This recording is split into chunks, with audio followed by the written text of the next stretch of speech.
नमस्कार। Motivational speaker doctor मधु सागर शर्मा। 14 तारीख को मदर्स डे मनाया जाता है, लेकिन क्या कोई माँ की महत्ता को जानता है? नहीं।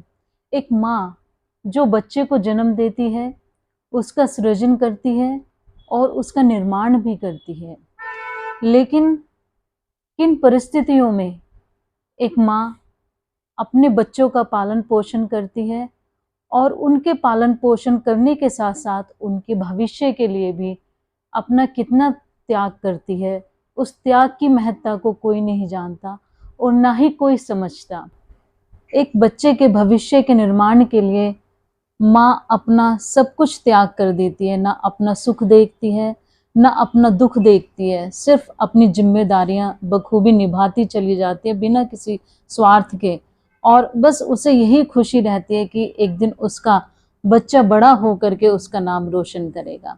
लेकिन दुख इस बात का होता है कि जब बच्चों का अपने माँ के प्रति अपने कर्तव्य को निभाने का दायित्व आता है, तो वो बच्चे इस तरह से अपनी माँ से मुंह मोड़ लेते हैं कि जैसे उस माँ ने उन बच्चों के लिए कुछ किया ही नहीं हो। बहुत कम बच्चे ऐसे होते हैं जो अपने माँ को आदर सम्मान देते हैं और उनकी सभी ज़रूरतों का और भावनाओं का ध्यान रखते हैं। लेकिन आजकल बदलते हुए समय ने बहुत कुछ सिखा दिया और बहुत कुछ दिखा दिया। जहाँ एक माँ अपने बच्चे के लिए सब कुछ निछावर करती चली जाती है, लेकिन बच्चों के पास आज माँ के लिए 2 शब्द प्यार के भी नहीं रहते, उससे पूछने के भी लिए नहीं रहते कि माँ क्या तुझे कोई परेशानी है या नहीं। और जिस तरह से अब समय बदलता गया और जिस तरह से एक लड़की की शादी होती है, वो लड़की भी अपनी माँ का घर छोड़ करके आती है और लड़की को तो कह दिया जाता है कि देखो बेटा, तुम दूसरे घर जा रही हो अपने माँ को छोड़ के, अपना मायका को छोड़ करके। लेकिन क्या कभी किसी ने सोचा है कि एक लड़के की भी तो शादी हुई है? क्या लड़के की माँ ने अपना कलेजे का टुकड़ा किसी लड़की को सौंप दिया बिना जाने पहचाने और बिना किसी स्वार्थ के कि यही कि हाँ, मेरे बच्चे की इसमें खुशी है और मेरा बच्चा अपनी बीवी के साथ बहुत खुश रहेगा। लेकिन क्यों एक बेटी की माँ का तो त्याग दिखाई दे जाता है, क्या एक बेटे की माँ का त्याग नहीं दिखाई देता? दोनों माँओं में इतना अंतर क्यों किया जाता है? माँ तो आखिर माँ ही होती है, क्योंकि कहा जाता है कि माँ शब्द तो ऐसा रूप है कि उसके आगे भगवान भी नमन करते हैं। फिर जब माँ को इतना बड़ा दर्जा दिया गया है, तो माँ को स्वीकार्यता क्यों नहीं है? माँ को स्वीकार क्यों नहीं किया जाता?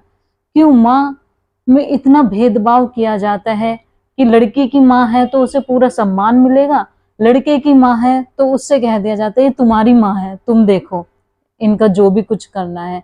क्या वो माँ नहीं है आपकी? क्यों माँ को इतना पराया किया जाता है? ये स्त्री की तो सोच होती है जो एक स्त्री को इस तरह से व्यवहार के लिए प्रेरित करती है। अगर माँ में किसी चीज का अंतर नहीं किया जाए तो वास्तव में ये रिश्ता बहुत ही खूबसूरत हो जाता है। और यहाँ मैं आज मदर्स डे है, लेकिन मेरी माँ तो मेरे लिए हर रोज पूजनीय है, क्योंकि मैंने अपनी माँ का त्याग देखा है। और एक माँ के लिए कहा जाता है कि बच्चे चाहे कितने भी हों, वो अपने बच्चों में किसी में भेदभाव नहीं करती, और ये सच्चाई है। क्योंकि जब शादी होती है तो यही कहा जाता है एक माँ को कि छोटे लड़के को ज़्यादा प्यार करती है, बड़े लड़के को ज़्यादा प्यार करती है। ऐसा नहीं है, माँ तो सबके लिए बराबर है, अपने सभी बच्चों की चिंता वो बराबर करती है, सभी के सुख दुख का बराबर ध्यान रखती है। लेकिन फिर भी उसको सुनने को मिलता है कि वो उनका ज़्यादा ध्यान रखती हैं। ऐसा नहीं है। और आज मैं बात करूँगी अपनी कृष्णा माँ की, जिन्होंने मुझे जन्म दिया, जिन्होंने मुझे संस्कार दिए, जिन्होंने मेरा एक बच्चे की भांति बहुत ध्यान रखा, मेरी सारी ज़रूरतों को, मेरी सारी इच्छाओं को पूरा किया। हालांकि मेरी माँ ज़्यादा पढ़ी लिखी नहीं है, लेकिन फिर भी वो बहुत दयालु हैं और सबका मान सम्मान करती हैं, सबको बहुत इज्जत देती हैं। तो कहीं न कहीं वो संस्कार मेरे अंदर भी अपनी माँ के ही आए हैं और मेरी माँ से भी किसी का दुःख नहीं देखा जाता, वैसे ही मैं हूँ। कहते हैं कि बेटियाँ तो माँ की परछाई होती हैं, तो वास्तव में मैं अपनी माँ की परछाई हूँ और मैं शुरू से बहुत ज़िद्दी रही और मेरी माँ मुझे बहुत प्यार करती थी और कभी-कभी लाड-दुलार के साथ-साथ डाँट भी दिया करती थी। और आज भी मुझे वो किस्सा याद है अपने बचपन का कि मुझे शाम होते ही भूख लगने लगती थी और मम्मी कहती थी कि बस इसका तो शुरू हो गया और फिर मुझे डाँट मिलती थी और मेरे पीछे मम्मी दौड़ा करती थी, मैं आगे-आगे मम्मी मेरे पीछे-पीछे। तो वो भी एक अलग ही था कि हाँ, माँ इस तरह से भी अपने बच्चों को लाड प्यार करती है। तो जब हम बचपन में होते हैं उस चीज़ को और माँ के व्यवहार को समझ नहीं पाते और जब हम खुद माँ बनते हैं तो वही सारी चीज़ें हमारे सामने रहती हैं। किस तरह से फिर हम उस दर्द को सहन करते हैं अपने एक बच्चे को जन्म देने के लिए। तो मेरी माँ ने मेरे लिए बहुत कुछ किया और शायद मैं इतना ना कर पाऊँ। लेकिन मेरी फिर भी कोशिश यही रहती है कि मेरी माँ का मेरी वजह से किसी भी बात से उनका दिल ना दुखे और फिर जैसे-जैसे मेरी जर्नी होती गई, जैसे-जैसे बड़ी हुई, तो माँ के द्वारा संस्कार दिए गए। फिर मेरी शादी हुई और शादी के बाद फिर मेरी जर्नी दूसरी चली। वहाँ पर एक तरफ मेरी कृष्णा माँ छूटी और दूसरी तरफ मुझे राधा माँ मिली और कृष्णा माँ के साथ-साथ मेरी राधा माँ ने भी मुझे बहुत प्यार किया और जहाँ मैं बहू बनकर गई, वहाँ मुझे पता ही नहीं चला कि मतलब मैं बहू नहीं, जैसे बिल्कुल बेटी ही हूँ और ना ही उन्होंने मुझे कभी एहसास होने दिया कि मैं उनकी बहू हूँ।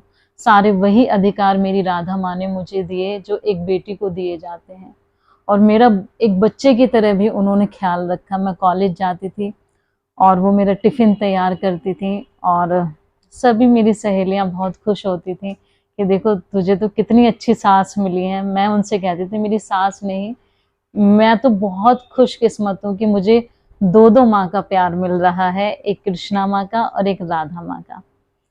और शायद मुझसे तो कोई सौभाग्यशाली नहीं रहा होगा और बिल्कुल मतलब वो भी बच्चे की तरह ही लाड-दुलार करती थीं, जैसे मेरी कृष्णा माँ ने किया। और वो भी पता था कि मतलब इससे भूख बर्दाश्त नहीं होती है, तो सबसे पहले घर में खाना मुझे ही बना के मेरी राधा माँ खिलाया करती थी कि बेटा तुम बैठो और मैं तुम्हें खाना देती हूँ। तो मैं तो बहुत धनी रही इस मामले में कि मुझे 2-2 माँ का प्यार मिला, लेकिन जिस-जिस तरह से राधा माँ का साथ छूटा उनकी बीमारी ने, मुझे बिल्कुल तोड़ के रख दिया।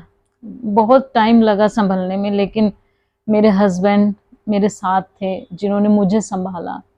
नहीं तो उनके राधा माँ के जाने के बाद, उनको खोने के बाद मैं बिल्कुल टूट गई थी क्योंकि वो सँभालने के लिए थी सब कुछ और मुझे नहीं लगता था कि मैं इतनी ज़िम्मेदारियों को किस तरह से निभाऊँगी। लेकिन माँ हमेशा कहा करती थी, नहीं बेटा तुम बहुत अच्छी हो, तुम सारी ज़िम्मेदारियों को भली-भाँति निभाती हो और हम दोनों का प्यार इस तरह से रहा कि मतलब सभी मिसाल दिया करते थे, देखिए बहू हो तो उनके जैसी और सास हो तो उनके जैसी। हम दोनों में बिल्कुल सास-बहू का प्यार ना होकर के माँ-बेटी का प्यार था। लेकिन वास्तव में उनके जाने के बाद मैं टूट गई थी और फिर मुझे मेरे हस्बैंड ने सँभाला। धीरे-धीरे, धीरे-धीरे उस चीज़ को मैं उस गम को कम करती गई। लेकिन आज मैं यही सबको मैसेज देना चाहती हूँ कि एक माँ के कितने सारे बच्चे होते हैं। किसी बच्चे का शांत स्वभाव होता है, किसी का उग्र स्वभाव होता है, किसी का ज़िद्दी होता है, लेकिन एक माँ अपने बच्चे का जिस तरह से पालती है, जिस तरह से उनके नखरे सहती है और फिर भी उफ़ तक नहीं करती। लेकिन जब माँ वृद्ध होती है, तो क्या बच्चों का फर्ज नहीं होता कि उस माँ को समझे, क्योंकि जब बचपन में वो हमारी सारी इच्छाएं पूर्ण करती है, हमारी बदतमीजियों को भी सहन करती है, और वास्तव में जब वो वृद्ध अवस्था में आते हैं तो हमें समझना होगा कि आज वो भी वही बच्चा बन गए हैं जब हम बचपन में थे। तो क्यों माँ को वृद्धाश्रम छोड़ दिया जाता है और कहा जाता है इनका तो स्वभाव ऐसा है, ये तो बहुत जिद्दी हो गई हैं, किसी की सुनती नहीं है, अपनी अपनी चलाती हैं।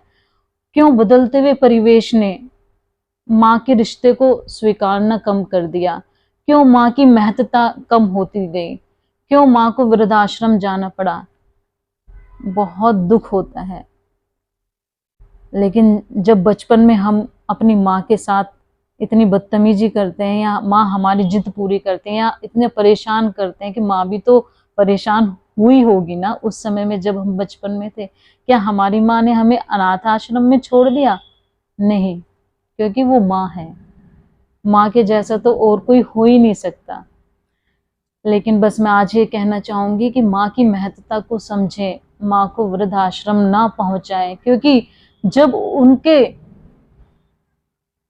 मन में ये आता है कि आज मैं बूढ़ी हो चुकी हूँ और मुझे मेरे बच्चों के साथ की जरूरत है, मुझे मेरे बच्चों के प्यार की जरूरत है, तो वो प्यार कहीं नहीं मिलता।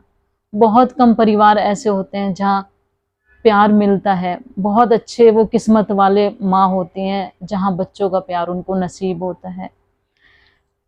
और बस मदर्स डे की महत्ता यही है कि माँ को स्वीकारिए, माँ का त्याग न कीजिए, माँ को वृद्ध आश्रम न भेजिए। माँ तो माँ ही होती है।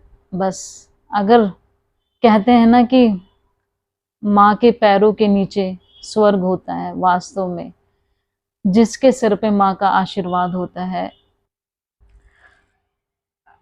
और अपनी माँ को प्यार दीजिए, अपनी माँ का सम्मान कीजिए, अपनी माँ को समय दीजिए। और फिर से हाथ जोड़कर नम्र निवेदन है कि माँ को वृद्धाश्रम ना भेजें। धन्यवाद।